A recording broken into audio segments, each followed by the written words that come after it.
Bonjour, donc cette petite vidéo est destinée à régler un problème qui survient sur les systèmes travaillant sous Windows 7. Pour info, sur les Windows 7 en 64 bits dans ce cas-là, mais je pense que sur les Windows 7 en 32 bits éventuellement, le problème est le même. Donc le problème que vous pouvez constater, c'est un ralentissement de l'ordinateur, voire l'ordinateur qui se fige avec un symptôme facile à reconnaître. Le voyant de votre disque dur se met à clignoter de façon fixe et on entend bien le disque dur qui tourne, qui mouline. Et ça affiche votre écran, puis si on n'y touche pas, si on ne touche à rien, au bout de quelques minutes, ça revient à la normale, et puis ça peut se reproduire de façon tout à fait aléatoire.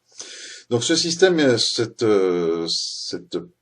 pas vraiment une panne, mais ce problème, on peut le vérifier très simplement en faisant donc sur le clavier les touches CTRL-ALT-SUPRE. CTRL-ALT-SUPRE sous Windows 7 permet d'ouvrir notamment ici le gestionnaire de tâches.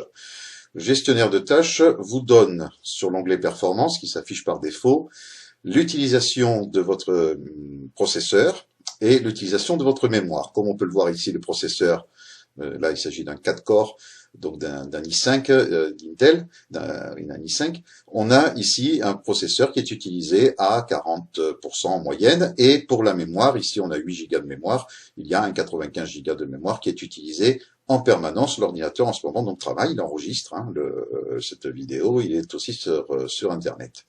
Ici vous avez moniteur de ressources. Moniteur de ressources, en cliquant dessus, voilà, on peut fermer d'ailleurs cette première fenêtre. Voilà. Dans le moniteur de ressources, vous allez sur l'onglet, donc la vue d'ensemble, vous allez sur l'onglet disque.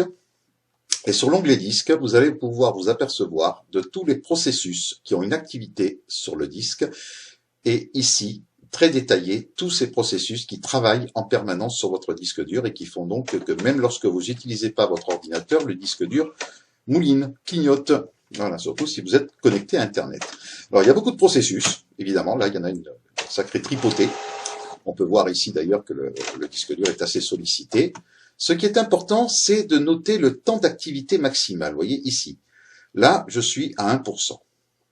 Par moment, là 0%. La moyenne, c'est 0, ça peut faire des pointes, ça peut monter. Lorsque votre ordinateur va se figer avec le voyant de disque dur qui va rester donc allumé de manière fixe, vous remarquerez que ce temps d'activité maximale est à 100%. Lorsqu'il est à 100%, votre disque dur ne répond pas. Il est trop occupé par les processus qui tournent derrière. Et donc ce problème-là, on va essayer de le résoudre. Alors il y a plusieurs méthodes, c'est un ensemble de choses. Il y a bien sûr les processus qui travaillent sur le disque dur, mais il y a aussi un fort soupçon de disque dur qui présente quelques soucis. Voilà. Donc quand on a ce problème en général, c'est pas seulement les processus qui sont en cause, c'est aussi peut-être le disque dur, donc il faudra bien sûr vérifier le disque dur. Voilà, donc on va fermer cette fenêtre. La première des choses à faire, c'est d'aller sur Internet et de télécharger un petit programme qui s'appelle Crystal Disk Info, qui est un petit programme qu'on trouve assez facilement, que moi j'ai déjà installé, donc on va le lancer, ce petit programme Crystal Disk Info. Crystal Disk Info va lire les infos, ce qu'on appelle les infos smart, et le BIOS, donc le firmware de votre disque dur. Donc là, ici, j'en ai deux. J'ai un premier disque dur, c'est le premier qui s'affiche, j'en ai un second. Alors là, on voit que le second, le Western Digital, est en état de santé correct, il est à 25 degrés, il n'y a pas d'alerte particulière. Si je reviens sur le disque dur maître, qui est celui qui accueille le système Windows, qui est un gros Hitachi de 1TO, là, on a état de santé prudence. État de santé prudence, pourquoi? Parce qu'ici, on voit en jaune le nombre de secteurs réalloués et le nombre de secteurs instables. Alors, ce n'est pas quelque chose de problématique en soi, parce que l'ordinateur peut très bien tourner avec ces petits problèmes, ces petits soucis de disque dur. Sauf qu'en général, ça commence par le nombre de secteurs réalloués. Et puis, au fil du temps, vous allez voir apparaître des erreurs sur le nombre de secteurs instables, et puis des erreurs qui vont se renforcer dans d'autres lignes, et donc vous allez avoir ici une multitude de petits points jaunes. Lorsqu'il y a trop de points jaunes et que vous constatez que votre disque dur pose des problèmes au démarrage, de ralentissement intempestif, là il ne faut pas hésiter à le changer, prévoir son remplacement, c'est-à-dire tant qu'on peut le faire, tant que le disque dur marche, qu'on y a accès, il est toujours possible de cloner un disque dur et donc en quelques minutes de transférer tout ce qui est sur le disque dur sur un nouveau disque dur qui va venir en remplacement. Ça évitera notamment de passer une journée complète à réinstaller l'ensemble de votre Windows, plus tous vos paramètres, tous vos logiciels. Donc ça, c'est très important de surveiller l'état de son disque dur et d'anticiper les problèmes. Donc vous voyez, cet Hitachi, c'est pas ma marque préférée. De plus, lorsqu'ils sont très gros, un TO et a fortiori sur les 2, 3 à 4 TO, évidemment, ces disques durs sont très sollicités. On a intérêt à mettre des disques durs de bonne qualité. Donc vous voyez que celui-là, il a été allumé 1766 fois et qu'il a déjà 12 200 heures de fonctionnement. Les disques durs, normalement, sont prévus pour fonctionner facilement 40 000 heures sans aucun problème. Voilà, donc là, j'ai bien, moi, un problème sur ce disque dur Hitachi. Donc, ce disque dur Hitachi, effectivement, il est déjà sujet à problème. Donc, on va maintenant aller voir ces fameux processus qui peuvent poser des soucis. Donc, la première des choses à vérifier après le disque dur, c'est l'antivirus que vous avez. Ici, moi, voilà, j'ai Avast. Donc, il faut savoir que Windows 7 possède un antivirus intégré par Microsoft qui s'appelle Windows Defender.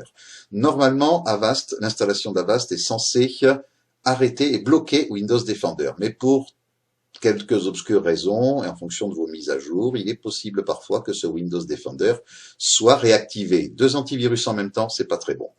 Donc, la première des choses à faire, on va commencer par aller dans les paramètres et dans le panneau de configuration, ouvrir le panneau de configuration et cliquer sur Windows Defender.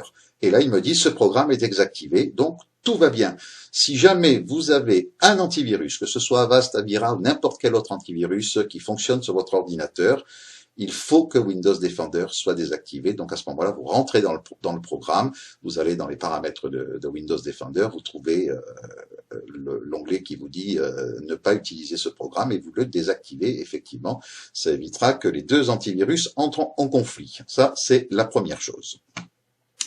Voilà, donc ça, c'est la première chose à vérifier. Deuxième chose à vérifier, on va s'attaquer maintenant à 2 services proposés par Microsoft avec Vista et Windows 7. C'est ce qu'on appelle le Superfect. Alors, je ne vais pas rentrer dans les détails. Vous avez, si vous avez installé notamment CCleaner, ça je vous conseille également de le faire. Si vous avez installé CCleaner sur votre ordinateur, on va lancer CCleaner. Vous avez dans le nettoyeur, dans la fonction nettoyeur ici, vous avez des cases qui ne sont pas cochées par défaut, c'est à vous de les cocher. Et notamment, moi j'ai coché ici de supprimer les vieilles données du Prevtech. Le Prevtech existe sur tous les ordinateurs Windows. C'est simplement un système, un service qui va enregistrer la façon dont vous utilisez vos logiciels, de manière à pouvoir relancer les logiciels quand vous les appelez d'une façon très rapide. Voilà, donc c'est pas forcément très bon de garder toujours ces mêmes données parce qu'on n'utilise pas forcément toujours les logiciels d'une manière assez soutenue. Donc de temps en temps, au moment du nettoyage CCleaner, rien ne vous empêche de virer le contenu de ce dossier Prevtech qui se trouve dans Windows. Mais il y a avec Microsoft et avec Windows 7 en particulier un nouveau service qui s'appelle Superfect, qui est un petit peu la même chose, sauf qu'il a été conçu pour vous donner l'impression que votre ordinateur était plus rapide. Donc ce système, ce service va enregistrer beaucoup plus d'informations que le Prevtech et va donc tenter de prédire ce que vous allez faire de votre ordinateur. Et évidemment, plus il enregistre des informations en permanence, plus ça peut ralentir votre système. Vous n'avez aucun intérêt au jour d'aujourd'hui sur un Windows 7 à conserver ce service. Donc qu'est-ce qu'on va faire pour le supprimer? On va rentrer dans la commande ici exécuter et on va écrire service au pluriel .msc et faire OK. Donc on va ouvrir les services Windows. Dans les services Windows qui sont classés par ordre alphabétique, on va descendre jusqu'à trouver le service Superfect. Il est de toute façon classé par ordre alphabétique. Le voilà, donc Superfect. On clique dessus, bouton droit de la souris, propriétés. Et là, vous voyez ici, il est déjà désactivé et arrêté. Donc, dans votre cas, il ne sera pas désactivé, il sera marqué en automatique début différé ou en automatique carrément. Donc, on va choisir type de démarrage, désactivé, première chose à faire. Et en dessous, on va cocher la case du service, on va le cocher arrêté. Et donc, le service va s'arrêter. Ensuite, vous faites OK, terminé. Superfect ne fonctionnera plus sur votre ordinateur et va donc vous donner un petit peu plus de marge au niveau de l'utilisation de votre disque dur. Deuxième service à supprimer, ce service s'appelle, c'est ce qu'on appelle le Weka Inventory. Le Weka Inventory, on va le trouver dans Windows, dans votre dossier Windows. Ici, on a, je ne sais plus exactement où, un service qui est caché. Bon, c'est pas important de toute façon que vous le trouvez. Je crois que c'est dans Système 64 et c'est quelque part par là. Mais de toute façon, à ce niveau-là, vous pouvez rien y faire puisque ce service-là est protégé par les droits du système et vous n'avez absolument aucune manière de le désactiver. Cependant, ce service dépend d'une mise à jour. Et donc une mise à jour, par contre, vous pouvez la désinstaller. Donc on va aller chercher la mise à jour qui fait fonctionner ce service de Weka Inventory. Pour cela, on va dans les paramètres, évidemment, dans le panneau de configuration toujours, et on va aller trouver ici les programmes et fonctionnalités. Voilà, programmes et fonctionnalités. Donc là, il vous affiche l'ensemble de vos programmes, mais le plus intéressant, c'est d'afficher les mises à jour installées. Voilà, donc en cliquant sur les mises à jour installées, il va afficher l'ensemble des mises à jour Windows installées. Et donc, vous voyez, quand vous avez une tripotée de mises à jour, c'est pas forcément évident de la trouver du premier coup. Donc, ce qu'on va faire, c'est qu'on va la chercher. Donc, en haut, à droite, voilà, dans le petit onglet de recherche ici, on va taper le nom de cette mise à jour, c'est-à-dire la KB 29 52 664. Voilà, et on fait entrer. Et donc ici, vous le voyez chez moi, aucun élément ne correspond à votre recherche puisque je l'ai déjà désactivé. Mais vous, si vous l'avez ce service, vous allez le voir apparaître. Et il suffira donc de cliquer dessus. Alors, on peut prendre n'importe quel service Windows. Donc on va prendre par exemple celui-là, voilà. Hop. Donc il suffira de cliquer dessus une fois que vous l'aurez trouvé dans la recherche et de faire désinstaller, tout simplement. Et votre service Weka Inventory sera donc inopérant sur votre système Windows. Voilà, j'espère que vous avez compris les petites manips. En désactivant donc le Superfect et en supprimant cette KB 29 52 664, en vérifiant que votre antivirus installé n'est pas en contradiction avec Windows Defender. Alors bien sûr, si vous utilisez que Windows Defender, vous le gardez évidemment, mais il ne faut pas avoir deux antivirus en même temps. Voilà, en supprimant en modifiant et en réglant ces trois paramètres, vous devriez pouvoir récupérer, même avec un disque un peu en mauvais état, ces petits problèmes, éviter ces petits problèmes de figeage d'ordinateur. À bientôt.